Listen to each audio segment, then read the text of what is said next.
اللہ جل وعلا کی حمد و ثنا کے بعد رسول رحمت شفیع معظم نبی محتشم حضور ختم المرتبت صلی اللہ علیہ وآلہ وسلم کے حضور ناز میں اپنی عقیدتوں، ارادتوں اور محبتوں کا خراج پیش کرنے کے بعد عالی مرتبت سامعین و حاضرین، السلام علیکم ورحمۃ اللہ وبرکاتہ۔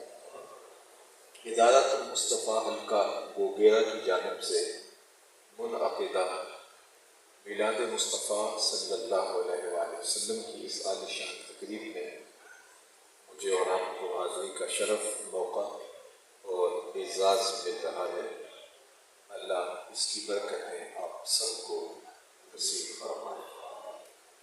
میرے سے قبل بھی حضرت نے بڑا وقی خطاب آپ سے فرمایا اور ذات رسالت مآب صلی اللہ علیہ وآلہ وسلم کے ساتھ ہماری جو وابستگی ہے، دلبستگی ہے، اس کو حضور کی سیرت کے سانچے اور حضور کی اطاعت و فرما برداری کے سانچے میں ڈھالنے پہ زور دیا تاکہ ہم عملی مسلمان بن سکیں اور آقا کریم علیہ السلام کے لائے ہوئے نظام شریعت کو عملی طور پہ اپنے اوپر نافذ کر سکیں تاکہ غلبہ امت کا خواب شریعت تعبیر ہو۔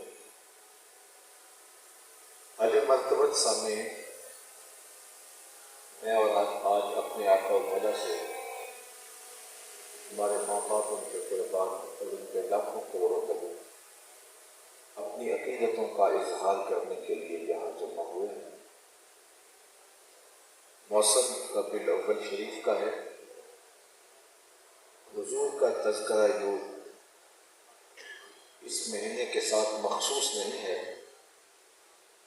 یہ نغمہ فصل گل و لالا کا نہیں پابند، بہار ہو کے خزاں لا الہ الا اللہ، لیکن اس مہینے کو آپ کی ولادت سے نسبت ہے۔ اس ناطے سے اہل ایمان کثرت کے ساتھ اس مہینے میں آقا کا ذکر کرتے ہیں اور اپنے قلب اور اپنے دل اور دماغ اور روح اور سب کو ان کی دہلیز پہ رکھ دیتے ہیں۔ سو آج آپ بھی اسی شوق فراوان کے ساتھ اس حال میں دل کے اوقات میں اتنی کثرت کے ساتھ تشریف لائے۔ اللہ آپ کا آنا، بیٹھنا اور منتظمین کا انتظام و انصراف اور ذاتی عمل اپنی بارگاہ میں قبول فرمائے۔ میں آپ کو سب سے پہلے ایک مجلس میں لیے چلتا ہوں جسے منعقد ہونے کے لیے مسجد نبوی کا ماحول میسر آیا۔ آقا کریم حجرہ انور میں تشریف فرما تھے کہ نکل کے باہر آئے تو صحابہ ایک مجلس برپا کیے ہوئے تھے، تو آقا کریم ان کے درمیان تشریف فرما ہو گئے۔ اس کو بات کیا ہے؟ تو آقا کریم اس مجلس کے درمیان تشریف فرما ہوئے اور ان سے پوچھا ما اجلسکم، صحابہ تمہیں کس شے میں بٹھایا ہوا ہے، تم کیوں جلسہ کر رہے ہو، یہ جلسہ کاہے کا ہے؟ ما اجلسکم، تو انہوں نے جو جواب دیا وہ سنی۔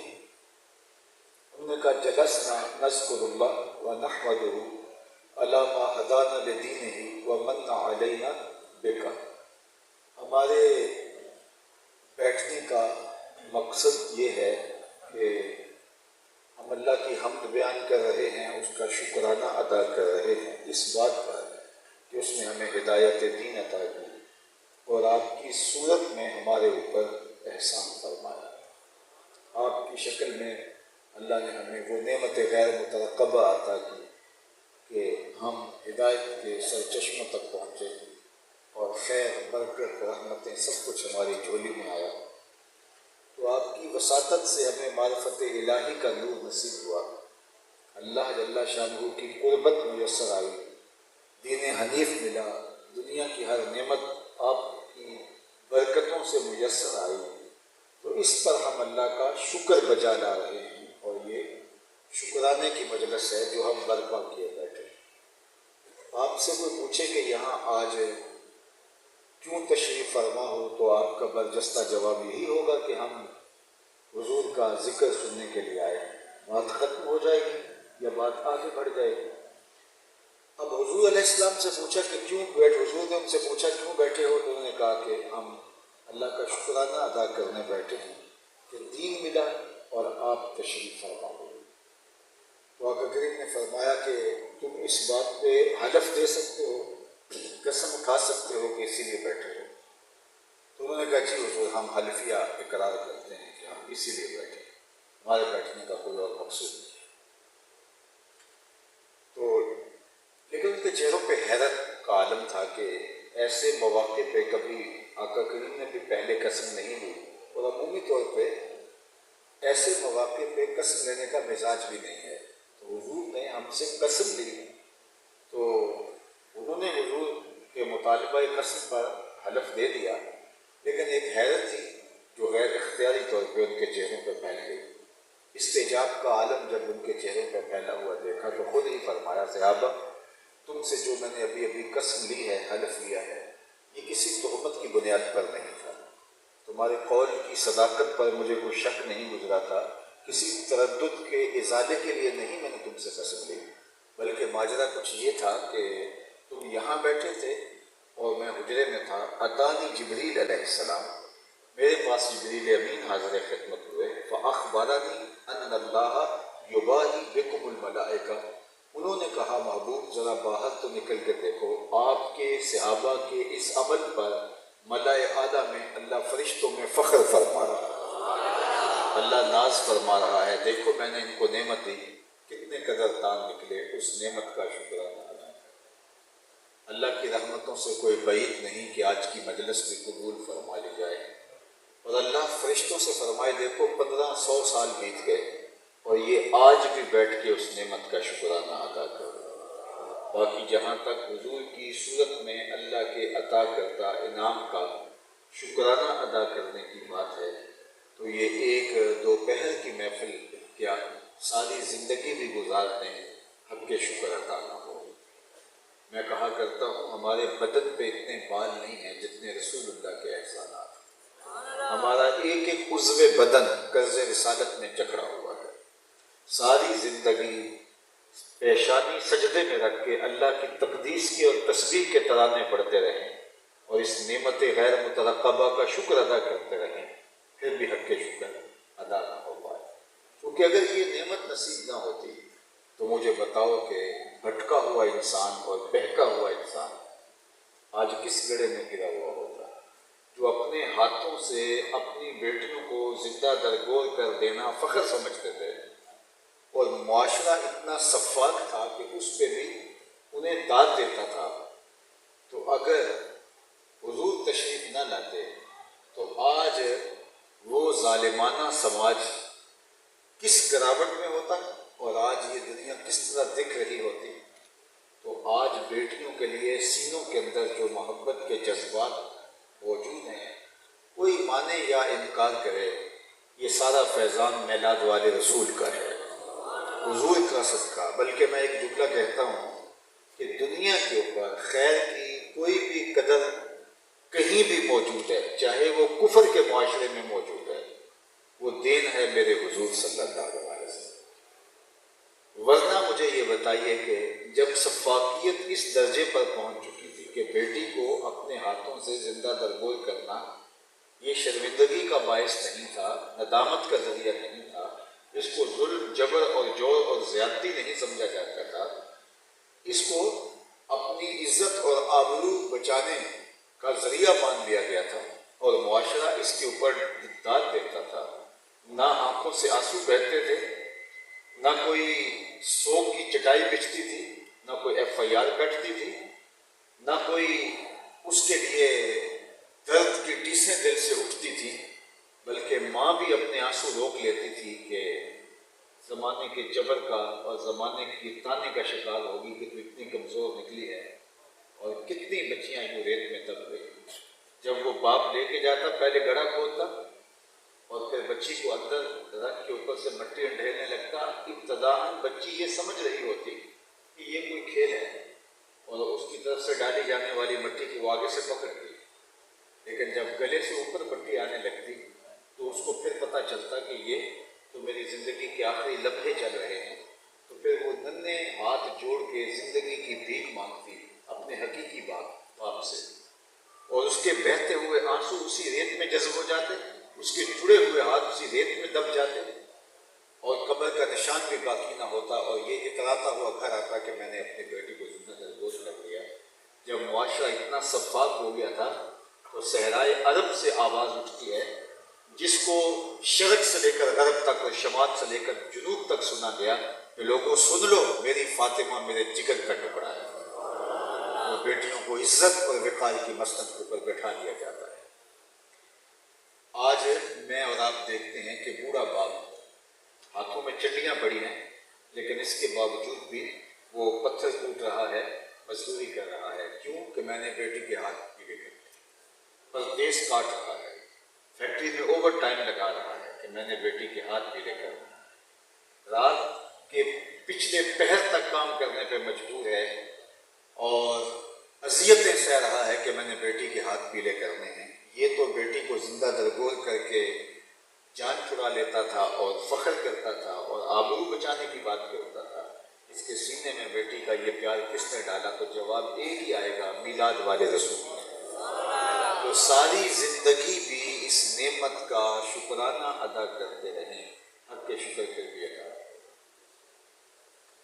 انسانوں کو غلامی سے آزاد کیا، ہر طرح کی غلامی سے، باقاعدہ جو مادی زنجیریں لوہے اور کانسی اور پیتل کی تھی، وہ زنجیروں میں جکڑے ہوئے انسان ہوتے تھے، غلام ان کے پاؤں بندھے ہوتے تھے، ان سے بیکار لیا جاتا تھا، اس بیکار میں ان کے اوپر جور و جبر اور ظلم اور زیادتیاں کی جاتی تھیں، ہر لمحہ ہر ساتھ غلام ذلت کے نئے مرحلے میں داخل ہوتا تھا، آقا ان کو انسان تک نہیں سمجھتا تھا، ان کے اوپر ایسا بوجھ ڈالتا جس کی وہ طاقت نہیں رکھتا تھا، لیکن غلام کو اس کے باوجود اٹھانا پڑتا تھا، اور آقا جب چاہے بگڑ جائے اور غلام کے اوپر تشدد کرے، غلام کا کوئی حقوق نہیں تھے، کوئی کورٹ نہیں تھا، کوئی عدالت نہیں تھی، کوئی شخص اور کوئی بڑے پنچایت نہیں جہاں غلام کی بھی شکایت لکھی جاتی ہو اور اس کا دھوکہ بھی سنا جاتا ہو۔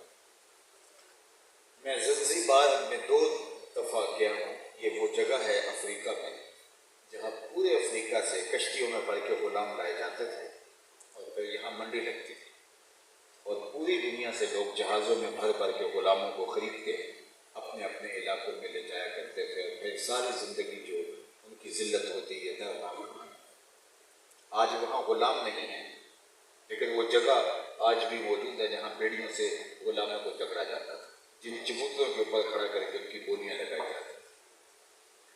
اس تصور سے دل لرز اٹھتا ہے اور آنکھیں اشکبار ہو جاتی ہیں۔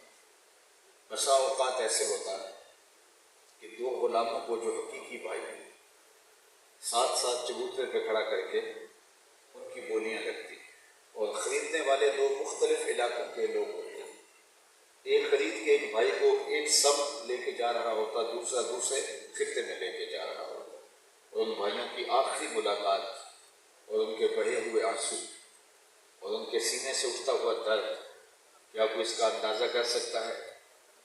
آپ نے دیکھا ہوگا، بارہا دیکھا ہے کہ جب مائیں بیٹیوں کو رخصت کرتی ہیں تو رخصت کسی انجانی منزل کی طرف نہیں کر رہی ہوتی، دیکھ بھال کا رشتہ کیا ہوتا ہے، بسا اوقات اپنے عزیزوں میں رشتہ داروں میں کیا ہوتا ہے، بیٹی کی چاہت بھی شامل ہوتی ہے، اور یہ نہیں کہ اب بھیج دیا ہے تو بھیج دیا ہے، اگلے دن سب خاندان نے ولیمے پہ پہنچنا ہوتا ہے، شام کو بیٹی نے پھر پلٹ کے آنا ہوتا ہے، لیکن اس کے باوجود جب بیٹی کو کسی کے سپرد کیا جا رہا ہوتا ہے، گاڑی میں بٹھایا جا رہا ہوتا ہے، تو ماں کا دل ڈول رہا ہوتا ہے، اور باپ تو باپ ہوتا ہے، وہ رو نہیں سکتا، کیونکہ اگر وہ بھی رو دے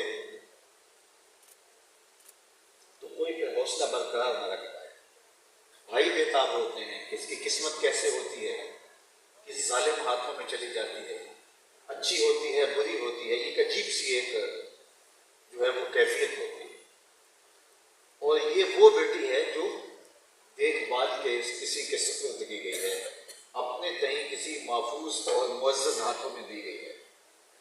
لیکن یہاں غنزی بار کے اندر ایک چبوترے پہ ماں بکنے آئی ہے، اس کے ساتھ والے چبوترے پہ بیٹی بک گئی ہے، اور یہ دو الگ الگ خطوں میں بک کے جائیں گی، اور جا کے ان کی ناز برداریاں نہیں ہوں گی، بلکہ ان سے بیکار لی جائے گی، روزانہ جھڑکیاں کھائیں گی، روزانہ دکھ سہیں گی، روزانہ تانے گوارا کریں گی، روزانہ ان کے اوپر جبر کے چھانٹے برسائے جائیں گے۔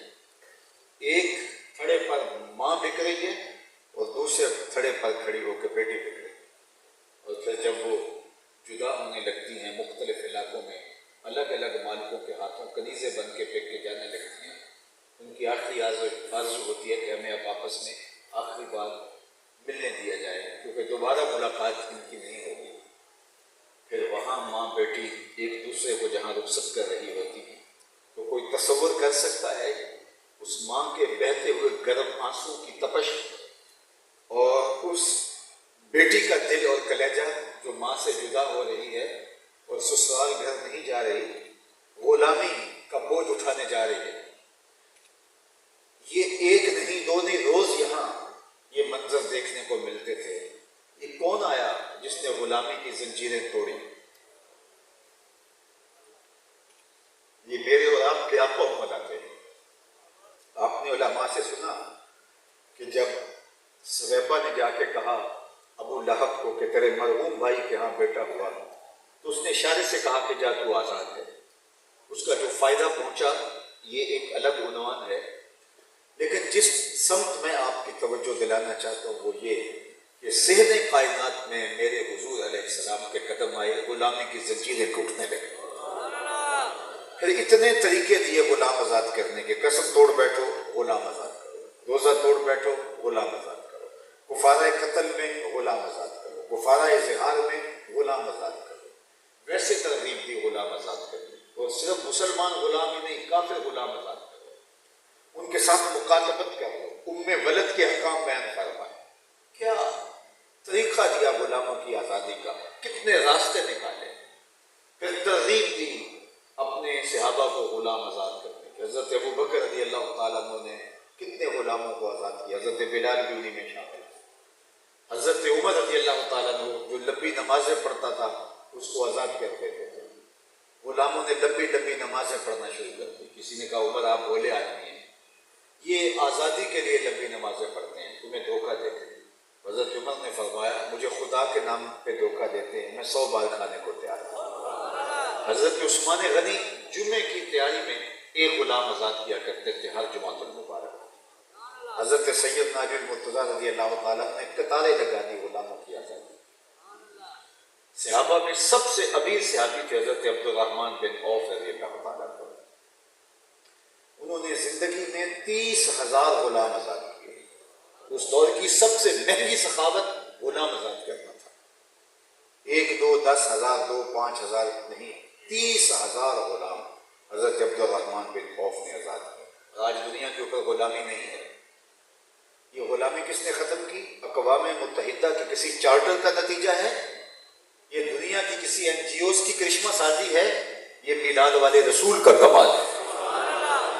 دنیا سے انہوں نے غلامی کو ختم کیا اور انسان کو زنجیروں سے بھی آزاد کیا، کفر سے بھی آزاد کیا، شرک سے بھی آزاد کیا، توہمات سے بھی آزاد کیا۔ انسان اس غلامی میں نہیں تو اس غلامی میں جکڑا ہوا تھا۔ ایک بے جان مجسمے کی غلامی کی زنجیریں اس کے پاؤں کو باندھ کر کے رکھے ہوئے تھی، اور اس کی فکر کی نشأت میں رکاوٹ کا سبب و ذریعہ تھی۔ ایک خدا کا تصور دے کے انسان کو آزاد کیا اور اس کو سوچنے کی، سمجھنے کی، فہم و ادراک کی دولتوں سے مالا مال کر دیا۔ اس کائنات میں، ارضی سماوی کائنات میں، فہم و ادراک کے جتنے بھی اجالے پھوٹتے دکھائی دیتے ہیں یہ آمنہ کے لال کے قدموں کی خیرات ہے۔ ان کے دم سے کائنات کے اندر روشنی ہے۔ نہ خرد کی روشنی تھی، نہ جنوں کی آگہی تھی، تیری رہبری سے پہلے یہ جہاں جہاں نہیں تھا۔ تیرے آستاں سے پہلے کوئی آستاں نہیں تھا، زمین تھی جس کا کوئی آسمان نہیں۔ زندگی کے سارے اجالے اسی دہلیز سے پھوٹتے ہیں، ساری روشنیاں اسی چوکھٹ سے دکھائی دیتی ہیں۔ زندگی کو زندگی کا نور نصیب ہوا تو میلاد والے رسول کی دہلیز سے نصیب ہوا، اور اگر یہ دہلیز نہ ملتی تو انسانیت آج بھی اندھیروں میں ہوتی، آج بھی ظلمت میں ہوتی۔ یہ بالکل آپ کی ہمسائیگی کے اندر انڈیا بستا ہے، پی ایچ ڈی ڈاکٹر ہے، دیکھو کتنی بھاری بھرکم ڈگری ہے علم کی، لیکن بت کے آگے ہاتھ جوڑے کھڑا ہے، مٹی کے مادھوم کے آگے پیشانی رکھے ہوئے اپنی پیشانی کے تقدس کو پامال کرتا دکھائی دے رہا ہے۔ لکڑی کے اوثان اور پتھر کے اصنام اس کے معبود ہیں اور ان کے آگے دست بستہ حاضر ہے۔ اللہ اکبر۔ اس کے فہم و شعور نے، اس کی عقل و خرد نے اس کو کچھ راہ نہیں دکھائی کہ اپنے بدن پہ بیٹھی ہوئی مکھی تو اڑا نہ سکے، میری ضرورتوں کا کفیل کیسے ہو سکتا ہے؟ M B B S doctor دیکھ لو، پی ایچ ڈی ڈاکٹر ہاتھ جوڑے کھڑا ہے، M B B S doctor ہے ہاتھ جوڑے بھی کھڑا ہے، اور گائے کے پیشاب کو متبرک سمجھ کے چسکیاں لے لے کے پی رہا ہے۔ اتنی بھاری بھرکم ڈگری ہے، اس کو سمجھ نہیں آ رہی، اس کی طبیعت کے اندر اس اٹھتے ہوئے تعفن سے کوئی بھی جو ہے وہ اس کے اندر کوئی چیز پیدا نہیں ہو رہی، اس کی طبیعت کے اندر کوئی بھی تقدر پیدا نہیں ہو رہا کہ یہ اتنا تعفن ہو، کس طرح میں اس غلیظ اور سیال مادے کو اپنے اندر اتاروں، لیکن وہ اس کو تبرک سمجھ رہا ہے، اس کے چہرے پہ سرشاری ہے۔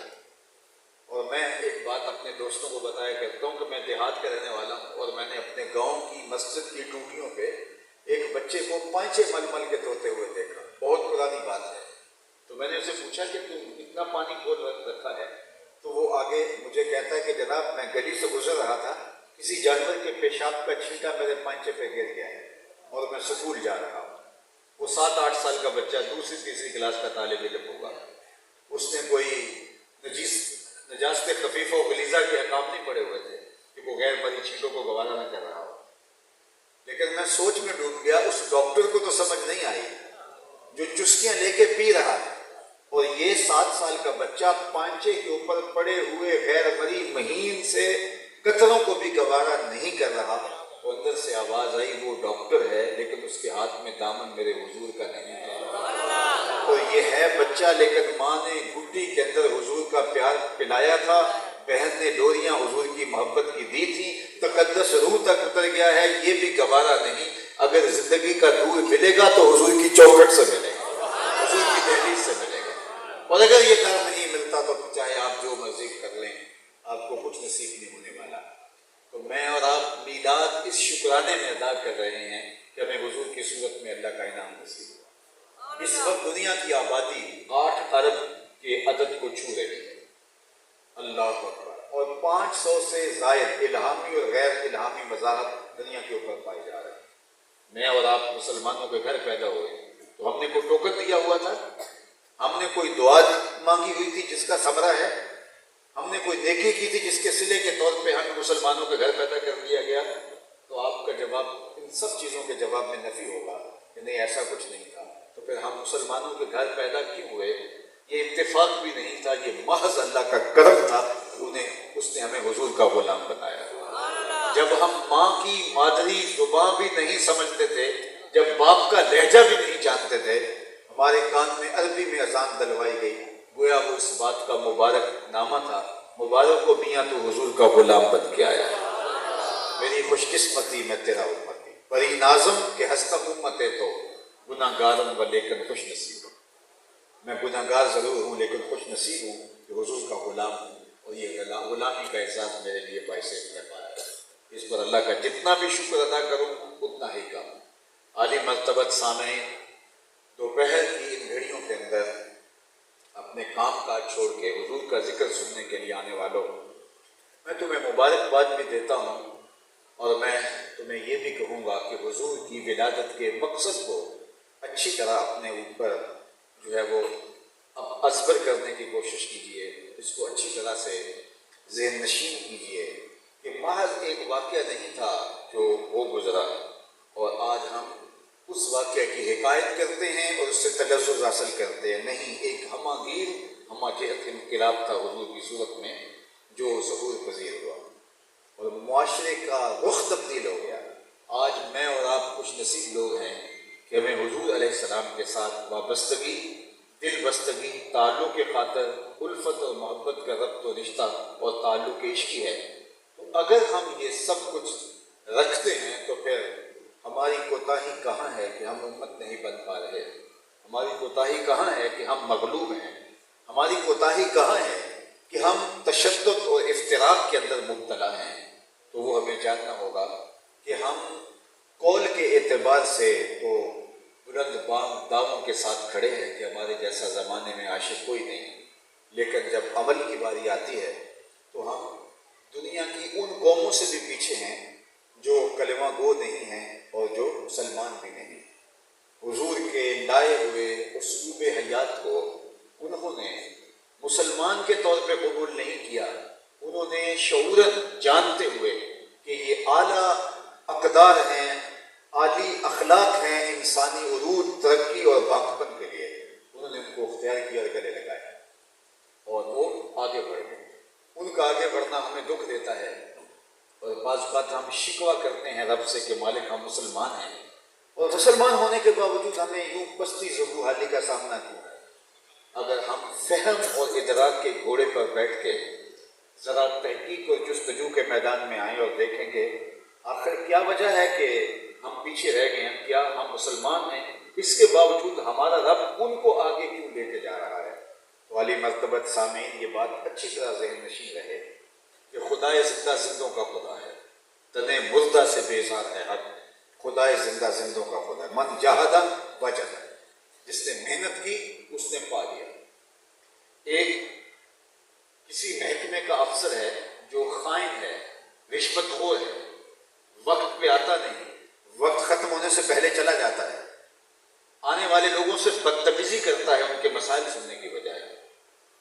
اور دوسری جانب ایک اس کا کولیگ ہے، وہ بھی افسر ہے، لیکن وہ بر وقت آتا ہے، بر وقت واپسی ہوتی ہے، خیانت نام کی چیز اس میں نہیں ہے، رشوت کو کہیں بھٹکنے نہیں دیتا، لوگوں کے مسائل کان لگا کے سنتا ہے اور حل کی ممکنہ کوشش کرتا ہے، لیکن وہ ہے غیر مسلم.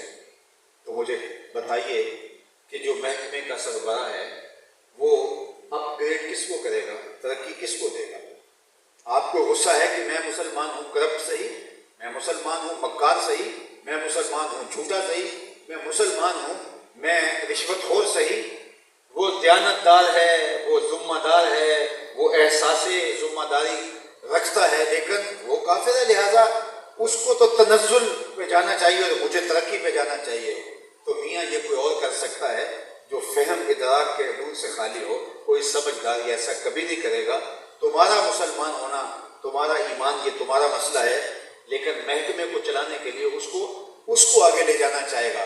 اور اگر تمہیں ترقی دے دی گئی تو جو اس محکمے کے اندر تھوڑی بہت جو ہے وہ اچھائی موجود ہے، تمہاری ترقی اس کو بھی کھا جائے گی. آج امت کہتی ہے کہ ہمیں اوپر کیوں نہیں لے جایا جا رہا.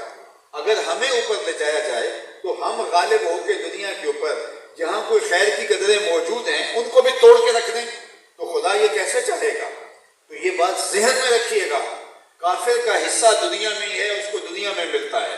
مومن اگر صالح ہو تو اس کا رشتہ، اس کا حصہ دنیا میں بھی ہے اور آخرت میں بھی ہے.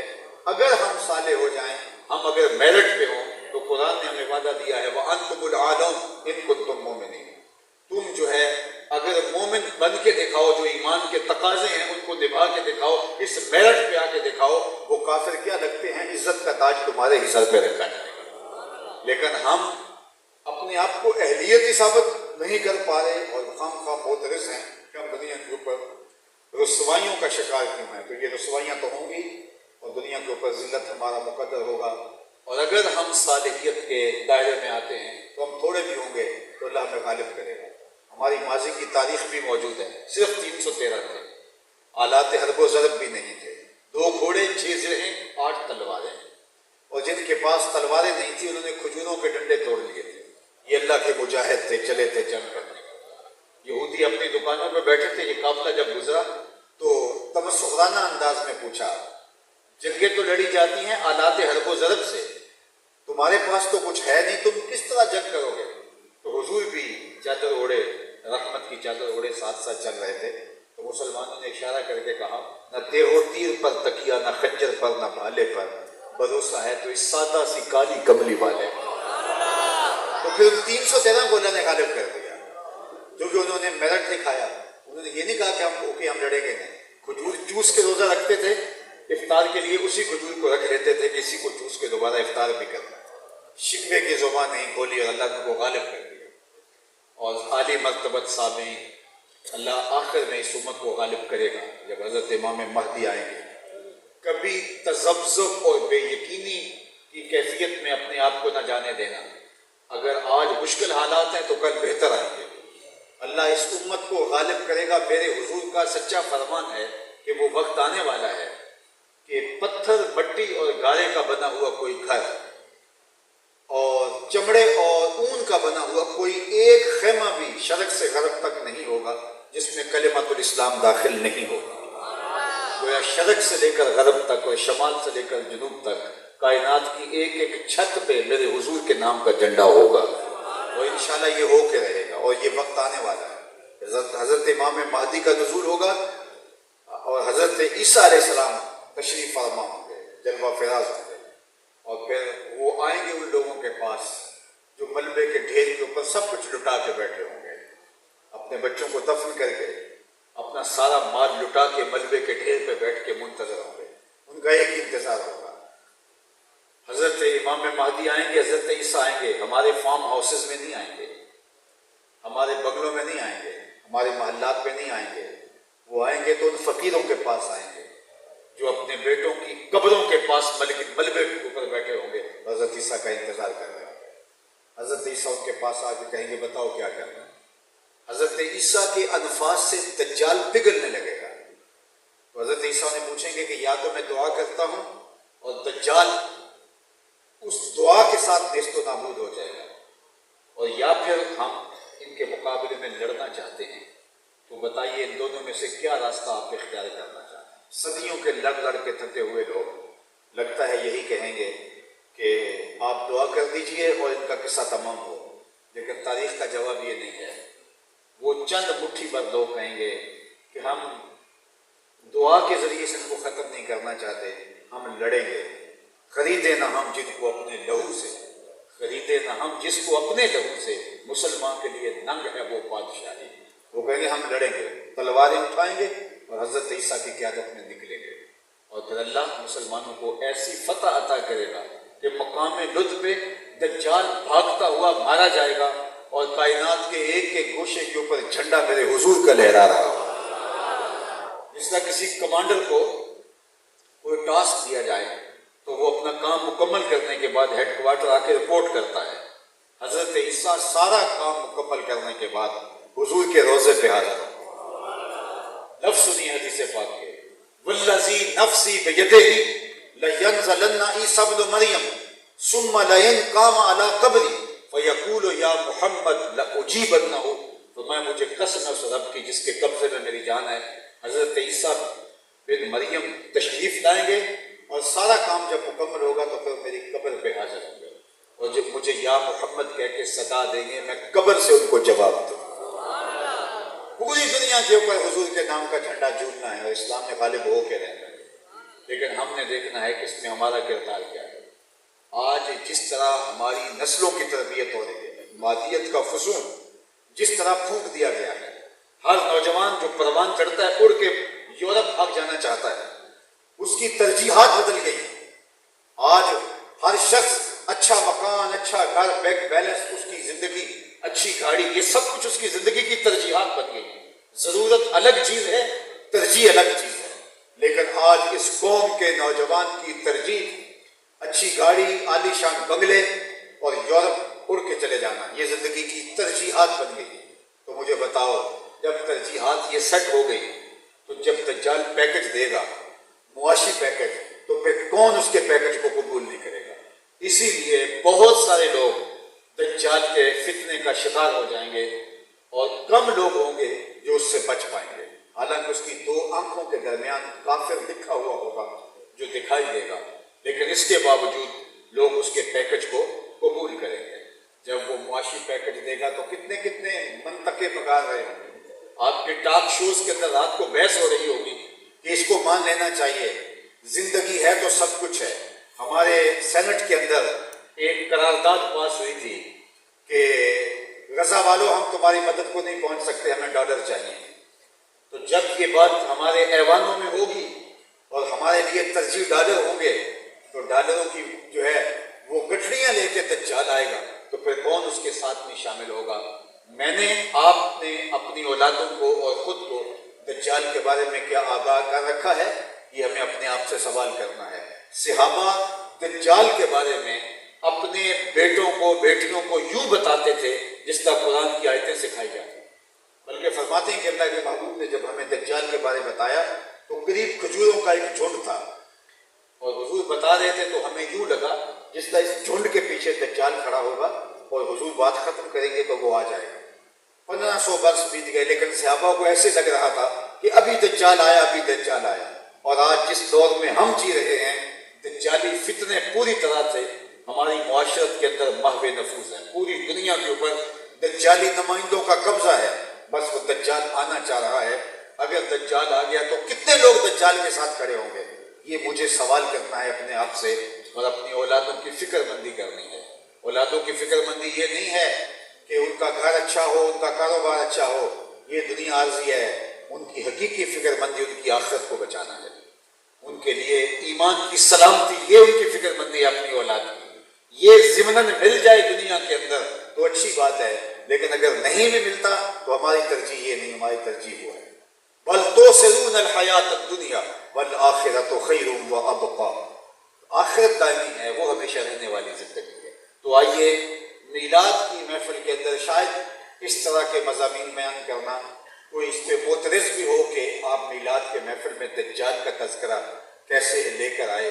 تو میرا جواب یہ ہوگا کہ میلاد کی محفل میں تذکرہ اس لیے لے کر آیا کہ میلاد والے رسول نے یہ سب کچھ بتایا اور ہمیں اپنی قوموں کو آگاہ کرنا ہے، بتانا ہے اپنے لوگوں کو کہ دجال کے فتنے اس وقت پوری دنیا کے اوپر محو نفوذ ہیں اور ہمیں ان سے بچنے کے لیے اپنے آپ کو بچانا ہوگا. نگاہوں کی پاکیزگی سے لے کر ایمان کی حفاظت تک ہمیں ہر چیز پر نظر رکھنی پڑے گی اور اہتمام کرنا ہوگا. دور موجود کے فتنوں سے اپنی نسلوں کو بچانا ہوگا. ادارۃ المصطفیٰ کا بھی یہی پیغام ہے کہ آئیے اپنے آپ کو حضور کے ساتھ اس طرح وابستہ کر لیجئے کہ جب ہم ان کی آغوش رحمت میں ہوں گے تو کوئی فتنہ ہمیں نہ چھیڑ سکے گا، نہ ہماری راہ کو بدل سکے گا. اگر اقبال کے سارے کلام کا خلاصہ اور رس نہ چھوڑیں تو اس بات میں اس کا خلاصہ یہی ہے کہ بمصطفیٰ برساں خیش را کے دی ہم اوست، اگر بہو نہ رسیدی تمام بو لہویز. اقبال کہتے ہیں اگر تو اپنے آپ کو کھینچ کے حضور کے قدموں تک لے جانے میں کامیاب ہو جاتا ہے تو سارا دین پھر اسی کا نام ہے، ورنہ کلمہ پڑھ کے بھی تو ابو لہب کا ابو لہب رہے گا. آئیے میں اور آپ اپنے آپ کو حضور علیہ السلام کے ساتھ وابستہ کر کے حضور کی پناہ میں آ گئے، حضور کی جو ہے وہ جائے امان میں آ جائیں اور اپنے آپ کو محفوظ ترین محسوس کریں. وہ کیا کسی نے کہا تھا جو تیری نگاہ میں آ گیا وہ بڑی پناہ میں آ گیا. تو ہم اس پناہ میں آ جائیں اور اپنے آقا و مولا حضور ختم المرتبت کے سایہ رحمت، سایہ دامان رحمت کے اندر اپنی زندگی کو لے کے آگے بڑھیں. ساری برکتیں اور ساری رحمتیں انہی کی چوکھٹ سے پھوٹی ہیں، پھوٹ رہی ہیں اور پھوٹتی رہیں گی. جو ان سے وابستہ ہے خیریت عافیت اسی کا مقصود ہوگی، اور جو ان سے وابستگی میں کمزور ہوتا ہے تو پھر وہ دنیا کے فتنوں کا شکار ہو جاتا ہے. اللہ کے محبوب علیہ السلام نے فرمایا من شذ شذ فی النار، اور فرمایا جڑے رہو اس مضبوط فکر کے ساتھ، مضبوط جماعت کے ساتھ، مضبوط جتھے کے ساتھ، اور اگر تم اس سے تھوڑا سا بھی الگ ہوئے تو من شذ شذ فی النار. اور فرمایا کہ جس طرح بھیڑیا بکریوں کے اندر جو الگ ہوتی ہے اس کو اٹھا کے لے جاتا ہے، اس طرح تم نے اگر کوئی الگ راستہ اختیار کرنا چاہا تو پھر شیطان بھیڑیے کی شکل میں گھوم رہا ہے اور وہ تجھ کو اٹھا کے لے جائے گا. اور میاں صاحب نے شاید اسی کا مفہوم اپنے انداز میں بیان کیا، در ماہیدہ چھوڑی ناہی نہیں تے ہو جاوے گا روگی، در ماہیدہ چھوڑی ناہی نہیں تے ہو جاوے گا روگی، جیڑی بکری اجڑوں بچھڑی او بگیاڑا جوگی. تو آئیے میں اور آپ اپنے آپ کو مضبوط حصار میں رکھے اور آقا کریم کے ساتھ وابستگی کے تعلق کو دل بستگی کے تعلق کو مستحکم اور مضبوط کریں۔ میں بار دیگر ادارۃ المصطفیٰ حلقہ بوگیرہ منڈی کے جملہ دوستوں کو، احباب کو، کارکنوں کو مبارکباد پیش کرتا ہوں، اور جتنے لوگ تشریف لائے سب کے لیے دعا ہے کہ اللہ جل شانہ سب کو عافیتوں کے سائے عطا فرمائے۔ یہ جو سمندری کشتیاں غزہ کی طرف بڑھ رہی ہیں دنیا کے درد مند انسانوں کی، یہ 70 کے قریب کشتیاں ہیں جو ایک فکر کی بیداری کے لیے محاصرہ، یہ بیچارے کیا توڑیں گے، لیکن بہرحال یہ انہوں نے ایک فیصلہ لیا ہے۔ گلوبل سمود فلوٹیلا کے نام سے یہ مسلسل آگے بڑھ رہی ہیں۔ ابھی آمدہ اطلاع کے مطابق ایک کشتی جو ہے وہ 12 گھنٹوں سے اس سے رابطہ نہیں ہو پا رہا۔